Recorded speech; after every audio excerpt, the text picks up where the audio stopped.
Okay, so ఇవాళ మనము engineering మ్యాథమెటిక్స్లో M1లో ప్రధానంగా ఇంపార్టెంట్ చాప్టర్ అయిన డిఫరెన్షియల్ ఈక్వేషన్స్లో మనం కొన్ని క్వశ్చన్స్ డిస్కస్ చేయబోతున్నాం. అది కూడా ఇంపార్టెంట్ క్వశ్చన్స్, మనకి ఏవైతే ఎగ్జామ్ పాయింట్ ఆఫ్ వ్యూలో ఇంపార్టెంటో ఆ క్వశ్చన్స్ అన్ని కూడా మనము ఇప్పుడు డిస్కస్ చేయబోతున్నాం అనమాట. రైట్, ఏంటి డిఫరెన్షియల్ ఈక్వేషన్స్ అనేది, డిఫరెన్షియేషన్ అంటే ఏంటి, ఇంటిగ్రేషన్ అంటే ఏంటి, ఈ బేసిక్స్ ఆల్రెడీ మనం ఇంటర్మీడియట్లో నేర్చుకున్నాం. అయితే దీన్ని ఎలా సాల్వ్ చేసుకోవాలో చెప్తాను చూడండి. ఫస్ట్ ఈ ప్రాబ్లమ్ సాల్వ్ చేసి మళ్ళీ ఇంట్రొడక్షన్కి వస్తాను. జనరల్గా ఇంట్రొడక్షన్ అనేది ఫస్ట్ చెప్పేస్తారు, కానీ ఆ ఇంట్రొడక్షన్ మీకు ఎందుకు పనికొస్తుంది అనేది ఈ సాల్వ్ చేస్తాను చూడండి. అయితే దీన్ని ఎలా రాసుకోవచ్చు అంటే, ఇక్కడ మనము ఈ పార్ట్ ఉంది కదా, ఈ పార్ట్నంతా మనం క్యాపిటల్ డి అనుకుంటాం.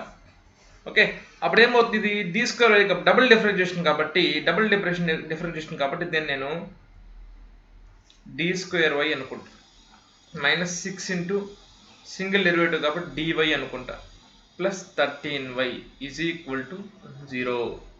ఇప్పుడు చూడండి, ఇక్కడ y కామన్ తీయండి. అప్పుడేమొస్తుంది నాకు, D square -6d plus 13 into y is equal to 0.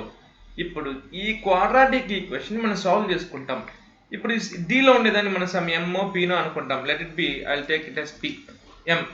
అప్పుడు ఏమవుతుంది నాకు, m square -6m plus 13 is equal to 0. m square -6m plus 13 is equal to 0. So దీన్ని సాల్వ్ చేసుకుంటే మనకి వస్తుందంటే 1 ఇంటూ 13 ప్రైమ్ నెంబర్ కాబట్టి ఫ్యాక్టర్స్ ఉండవు. సో డైరెక్ట్గా మనము -b plus or minus root of b square -4 ac formula వేసుకోవాలి. లేదంటే దీన్ని డైరెక్ట్గా క్యాల్సిలో సాల్వ్ చేసుకోవచ్చు అనమాట. రైట్, సో నేనైతే సాల్వ్ చేస్తాను చూడండి. 3 - 2y 3 + 2y వస్తాయి అనమాట. 3 - 2y 3 + 2y వస్తాయి. ఎలా వస్తుందంటే, ఓకే నేను ఒకసారి రఫ్గా చేసి చూపిస్తాను. మనకి ఏంటంటే -b plus or minus root of b square -4ac by 2a అంటే -6 plus or minus root of b square అంటే -6 whole square -4 into 1 into 13 by 2. So అప్పుడు ఏమొస్తుంది నాకు, 6 plus or minus square root of 36 - 52 by 2 అంటే ఏమొస్తుంది అంటే 6 plus or minus root of ఇదేమొస్తుంది -16 వస్తుంది బై 2. దీన్ని ఎట్లా రాసుకోవచ్చు అంటే మనము 6 ప్లస్ ఆర్ మైనస్ 16 ఎట్లా రాసుకోవచ్చు, 4i హోల్ స్క్వేర్ రాసుకోవచ్చు. ఎందుకంటే i స్క్వేర్ వాల్యూ ఏమవుతుంది మనకి 1 కాబట్టి ఈ -1 బదులు ఏం రాసుకోవచ్చు, నేను i స్క్వేర్ వాల్యూ పెట్టుకోవచ్చు. 16 4 square -1 i square 4i square అవుతుంది. సో ఇప్పుడు ఏమవుతుందంటే నాకు సింపుల్గా స్క్వేర్ రూట్ క్యాన్సిల్ అయిపోతే 3 అవుతుంది, 2 అవుతుంది అనమాట. అంటే 3 + r - 2y అంటే ఇప్పుడు దీనికి రూట్స్ ఎలా వచ్చాయండి మనకి. సో మనకు రూట్స్ ఏమొస్తున్నాయి, 3 + 2y ఒకటి, 3 - 2y ఒకటి. అంటే ఎప్పుడైతే రూట్స్ వస్తాయో మనకి డిఫరెంట్ టైప్ ఆఫ్ సొల్యూషన్స్ ఉంటాయి. For example roots are real and different ఉన్నాయి అనుకోండి. సొల్యూషన్, ఇక్కడ సొల్యూషన్ ఏమంటామంటే CF అంటాం, complementary function. YCF is equal to C1 into M1x plus C2 into M2x, C1 into M1x plus C2 into e power of m2x, C1 into e power of m1x plus C2 into e power of m2x and so on.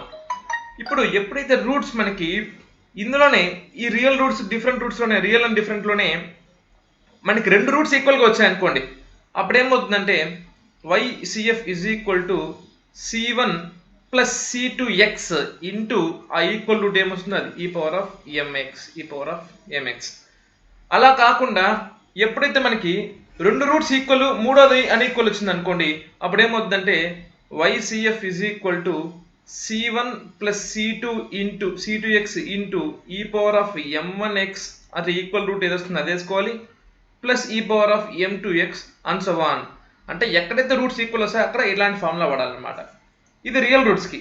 అదే మనకి imaginary roots వచ్చినాయి అనుకోండి, imaginary roots like this, ఇవన్నీ imaginary కదా, అప్పుడు ఏమొస్తుందంటే నేను చూడండి ఇంపార్టెంట్, అది కూడా ఇంపార్టెంట్. ఇమాజినరీ రూట్స్ వస్తే ఏమొస్తుందంటే YCF is equal to e power of alpha x into c1 cos beta x plus c2 sin beta x.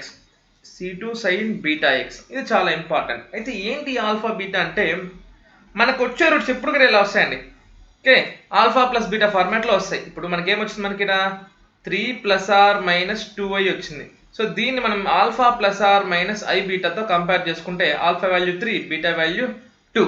ఇప్పుడు వైసీఎఫ్ ఏమవుతుంది, ఫార్ములా ఏమొచ్చింది, e power of alpha x into c1 cos beta x plus c2 sin beta x. కాబట్టి దీని answer ఏమవుతుందంటే YCF is equal to e power 3x into c1 into cos 2x plus c2 into sin 2x. ఇది మనకి answer. నేను మళ్ళీ చెప్తాను చూడండి, real roots వస్తే ఇలా వస్తుంది ఆన్సర్ అనేది సింపుల్గా. y is equal to c1 into e power of m1x plus c2 into e power of m2x. అదే ఇమాజినరీ రూట్స్ వచ్చి సొల్యూషన్ వచ్చి e power of alpha x into c1 cos beta x plus c2 sin beta x. Okay, right.